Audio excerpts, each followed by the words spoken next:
Assalamualaikum warahmatullahi wabarakatuh.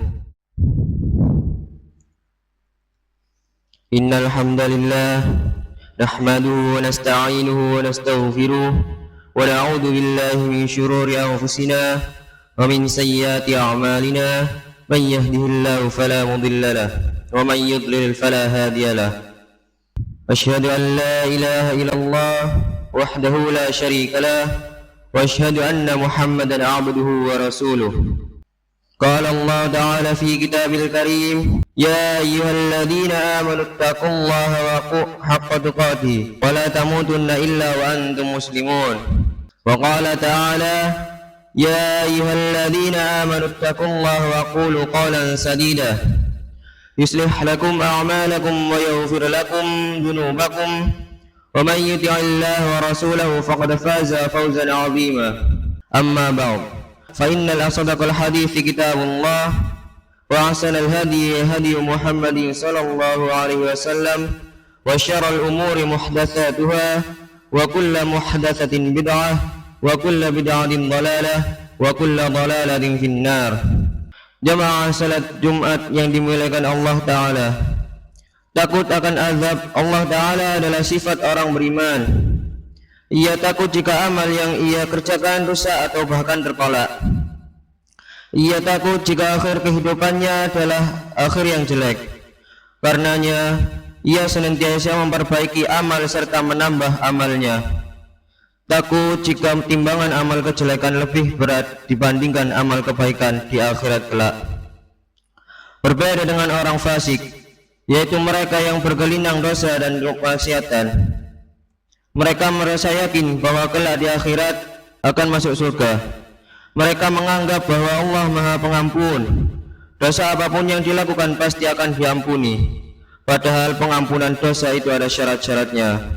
Dan seseorang tidak akan terampuni dosanya jika ia tidak melaksanakan syarat-syarat tersebut. Ma'asyiral muslimin rahimakumullah. Sifat orang fasik yang lain ialah menunda taubat dan merasa aman dari azab Allah Ta'ala.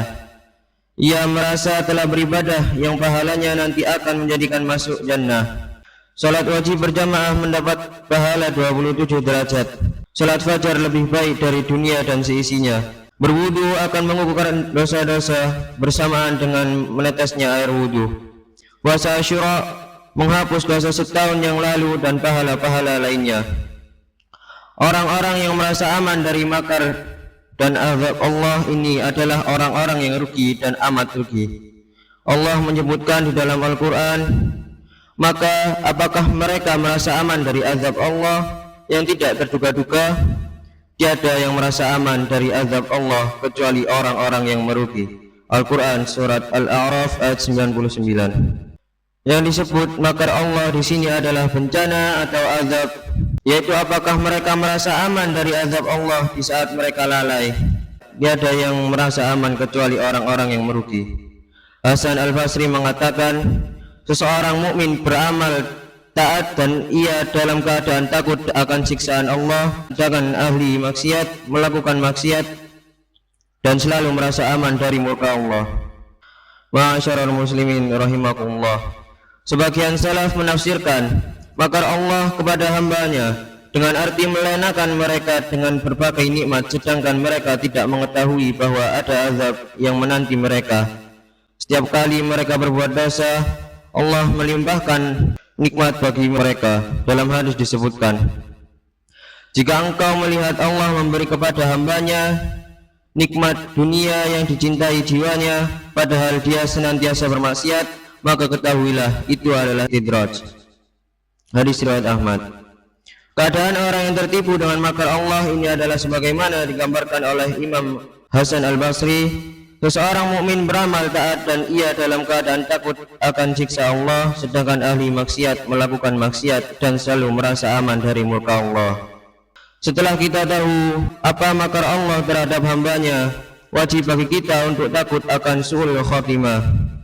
Kita pun juga harus takut jikalau amal-amal kita tidak diterima oleh Allah Ta'ala karena dosa-dosa yang kita lakukan.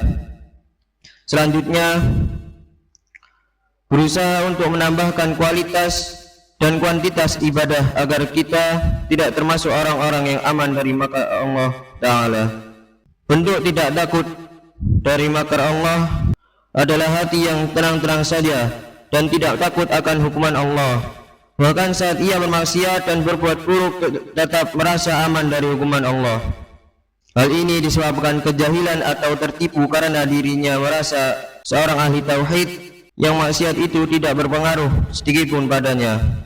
Bisa juga karena sebab lain yang memberdayakannya sehingga mudah berbuat maksiat serta tidak takut pada hukuman.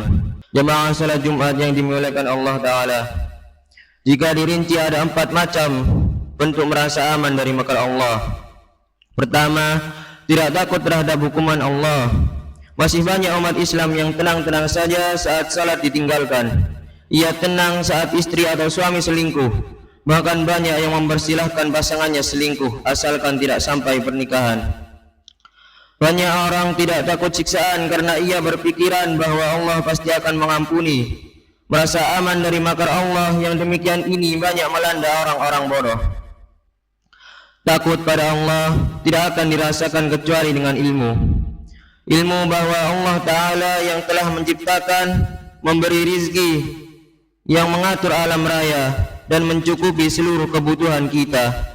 Ilmu bahwa Allah yang memiliki nama-nama yang indah dan mengilmui bahwa Allah Ta'ala yang berhak untuk diibadahi dan disembah, termasuk mengilmui tentang surga dan neraka dan keadaan orang-orang yang ada di dalamnya. Jika seseorang bodoh akan hal ini, ia akan menjalani hidup tanpa ada ketakutan pada Allah Ta'ala. Sesungguhnya yang takut kepada Allah di antara hamba-hambanya hanyalah ulama. Al-Quran Surat Fatir ayat 28. Kedua, tertipu. Menganggap dirinya orang yang akidahnya kuat, ibadahnya benar dan manhajnya lurus. Ia terlalu optimis semua ibadahnya diterima dan dosa-dosanya terampuni. Ia merasa bahwa jika ia berbuat dosa pasti akan diampuni. Padahal sebaliknya. Padahal sebuah dosa yang biasa dilakukan oleh orang jahil akan menjadi dosa yang besar jika dilakukan oleh orang yang paham akan agama. Tidaklah mereka mengetahui kisah-kisah orang soleh yang mati dalam keadaan su'ul khatimah. Hidup mereka ditaburi dengan keimanan akan tetapi mati dalam kemaksiatan dan kekufuran. Ar-Rajal bin Unfuwah, seorang yang hidup pada masa Nabi Muhammad SAW, belajar bersama dengan para sahabat di majelisnya Rasulullah SAW, tetapi mati dalam keadaan kafir karena menjadi pengikut Musailamah Al-Kadzdzab. Bal'am bin Ba'urah, seorang ahli ibadah pada zaman Nabi Musa yang doanya selalu dikabulkan oleh Allah, tetapi mati dalam keadaan su'ul khatimah karena bergabung dengan musuh-musuh Musa dan mendoakan kehancuran pada Nabi Musa. Allah berikan kisah ini dalam surat. Dan kalau kami menghendaki, sesungguhnya kami tinggikan derajatnya dengan ayat-ayat itu, tetapi dia cenderung kepada dunia dan menurutkan hawa nafsunya yang rendah. Maka perumpamaannya seperti anjing jika engkau menghalaunya, diulurkannya lidah dan kamu membiarkannya, dia mengulurkan lidahnya juga. Demikian itulah perumpamaan orang-orang yang mendustakan ayat-ayat kami. Maka ceritakanlah kepada mereka kisah-kisah itu agar mereka berfikir. Al-Quran Surat Al-A'raf ayat 175 sampai 176. Inilah orang-orang yang tertipu dengan kesalihan di dalam hidupnya, tetapi mati dalam keadaan kafir. Padahal seseorang di akhir hayatnya sangat berpengaruh terhadap nasib seorang di akhirat. Rasulullah SAW bersabda, sesungguhnya amalan-amalan seseorang hamba itu tergantung pada amalan-amalan penutupnya. Hadis riwayat Imam Al-Bukhari. Aqulu qawli hadha wa astaghfirullah li wa lakum. Alhamdulillah wassalatu wassalamu ala Rasulillah nabiyyina Muhammad wa alihi wa sahbihi wa man walah. Asyhadu an la ilaha illallah wahdahu la syarika lah wa asyhadu anna Muhammadan abduhu wa rasuluh. Sidang salat Jumat yang dimuliakan Allah Ta'ala. Ketiga, bermaksiat dengan niat untuk taubat sesudahnya sehingga ringan bertaubat, berbuat durhaka dan mengampangkan taubatnya. Ada fenomena aneh pada sebagian orang. Ketika akan berbuat maksiat, sudah diniatkan untuk taubat setelah perbuatan buruk ia lakukan. Dalam hatinya berbisik, nanti setelah aku melakukan maksiat ini, saya akan bertaubat. Memang betul pintu taubat akan tetap terbuka sebelum matahari terbit dari arah barat.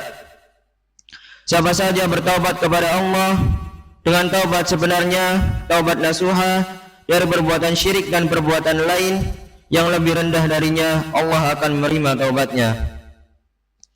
Bisa jadi Allah akan menyulitkan taubatnya. Ia tidak kunjung bertaubat pada waktu yang ia rencanakan, dan bisa jadi keinginan taubatnya lenyap, digantikan oleh kenikmatan sesaat dalam kemaksiatan yang menyengsarakan hidupnya selama-lamanya.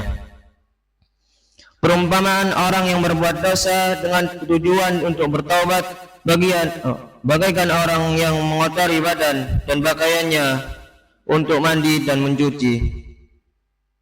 Tidak sepatutnya orang yang berakal berbuat demikian. Seyogyanya ia menghindari kotoran semampunya. Kemudian jika terkena kotoran karena lalai dan alpa, ia segera membersihkannya. Keempat, istidraj. Seseorang mendapatkan dunia yang melimpah dengan bermaksiat kepada Allah dan jauh dari ajaran agamanya. Ia merasa sebagai orang yang baik dan berada di atas kebenaran dengan banyaknya dunia tersebut, sehingga enggan menyambut seruan dakwah Islam dan menerapkan syariatnya. Itulah beberapa tanda-tanda orang yang merasa aman dari makar Allah Ta'ala. Kita memohon pada Allah ilmu untuk mengetahui yang baik itu terlihat baik dan kita mengikutinya, dan memohon agar kita yang jelek itu terlihat jelek dan kita menjauhinya. Kita juga berlindung dari perkataan yang jauh dari amalan. Kita juga berlindung dari su'ul khatimah. Semoga khutbah Jumat yang kami sampaikan ada manfaatnya. Allahumma salli ala Muhammad wa ala ali Muhammad kama sallaita ala Ibrahim wa ala ali Ibrahim, wa barik ala Muhammad wa ala ali Muhammad kama barakta ala Ibrahim wa ala ali Ibrahim fil alamin innaka Hamidum Majid.